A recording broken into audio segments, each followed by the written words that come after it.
राधा रानी सरकार की, जय श्री कृष्ण भगवान की, जय श्री गौरी शंकर जी भगवान की। श्रावण मास महत्म के अध्याय 27 की कथा आज हम आपको सुनाने जा रहे हैं। इस कथा को सुनने मात्र से भगवान शिव की अनंत कृपा मिलती है। कोई श्रद्धा भावना से इस कथा को सुनेगा, श्रावण मास में भगवान की भक्ति करेगा तो उससे भगवान की पूर्ण कृपा मिलेगी। तो श्रावण मास महत्म के अध्याय 27 की कथा इस प्रकार है।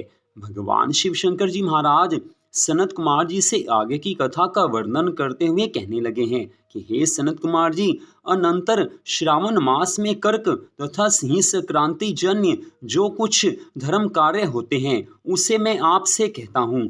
कर्क संक्रांति से सिंह की संक्रांति तक सब नदियां अशुद्ध हो जाती हैं। उस काल में उन नदियों में स्नान नहीं करें। समुद्र में गिरने वाली नदियों में स्नान करने से कोई दोष नहीं होता।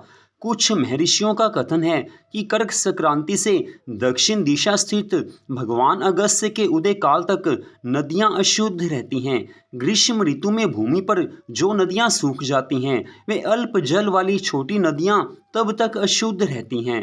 अपने आप जिन नदियों की गति अर्थात बहाव 8000 धनुष 32 हाथ नहीं हो, उन नदियों में वर्षा ऋतु में 10 दिन तक स्नान नहीं करें।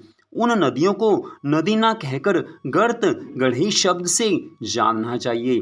कर्क संक्रांति के आरंभ में महानदियां अशुद्ध होती हैं। जैसे महिलाएं 3 दिन तक अपवित्र रह चौथे दिन पवित्र हो जाती हैं, वैसे ही महानदियां भी 3 दिन अशुद्ध रहकर चौथे दिन शुद्ध होती हैं। हे मुनिवर, अब उनका वर्णन करूंगा, आप सावधान होकर सुने। गोदावरी, भीमरथी, तुंगभद्रा, वेनिका, ताप्ती, पयोष्णी ये 6 महानदियां विंध्य पर्वत के दक्षिण दिशा की ओर बहती हैं। भागीरथी, नर्मदा, यमुना, सरस्वती, विशोका तथा वितस्ता ये 6 महानदियां विंध्य पर्वत की उत्तर दिशा की ओर बहती हैं। 12 महानदियां देव ऋषि क्षेत्र से प्रादुर्भूत होती हैं। देविका, कावेरी, वज्रा और कृष्णा ये 4 महानदियां कर्क संक्रांति हो जाने पर एक दिन अशुद्ध होती हैं। कर्क संक्रांति के दिन 3 दिन गौतमी नदी अशुद्ध रहती है। चंद्रभागा, सती, सिंधु, सरयू, नर्मदा, गंगा, यमुना, पलक्ष जाला तथा सरस्वती ये 9 नदियां एवं नद नाम से विख्यात शोण, सिंधु, हिरण्य, कोकिल, आहित, घरघर, शतद्रु ये 7 सदा पवित्र रहते हैं। ये कभी अपवित्र नहीं होते हैं।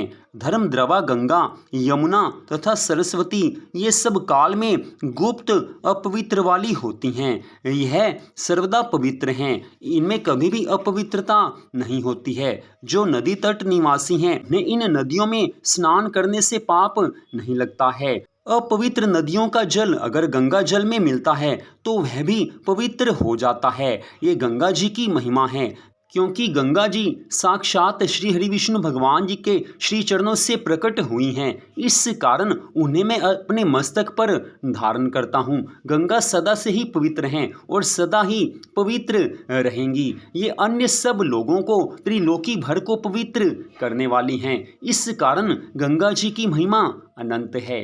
श्रावण मास में जो मनुष्य गंगा जी में स्नान करते हैं उसी क्षण उनके सभी पाप नष्ट हो जाते हैं और उन्हें सुख संपत्ति आनंद की प्राप्ति होती है। इतनी कथा सुनाकर भगवान शिव शंकर जी महाराज सनत कुमार जी से कहने लगे हैं कि हे सनत कुमार जी, श्रावण मास में जिसने अपने मन को मेरे चरणों में लगाया है उसे सदा मेरी कृपा मिलती है।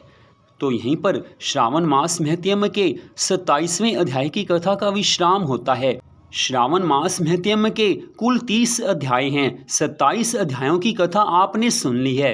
कल आप इससे आगे की कथा को सुन पाएंगे। तो श्रावण मास के इस पावन समय में अपने मन को भगवान के चरणों में लगाकर जीवन को सफल बना लेना चाहिए, क्योंकि मनुष्य जीवन भगवान की कृपा से मिलता है। 84 लाख योनियों में सर्वश्रेष्ठ इस मनुष्य शरीर को प्राप्त करके जिसने भगवान के चरणों में अपने मन को लगाया है उसे इस जीवन में सभी तरह के सुख प्राप्त होते हैं। जीवन में अगर दुख आते हैं तो भगवान की कृपा से वो दूर हो जाते हैं। इस कारण भगवान की भक्ति अवश्य करते रहना चाहिए।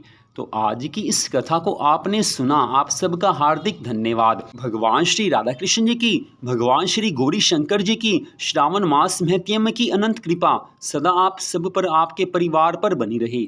इसी मंगल कामना के साथ जय श्री राधा रानी सरकार की, जय श्री कृष्ण भगवान की, जय श्री गौरी शंकर जी भगवान की, जय श्रावण मास महत्यम की। ओम नमः शिवाय। जय जय श्री राधे, जय जय श्री राधे, जय जय श्री राधे श्याम।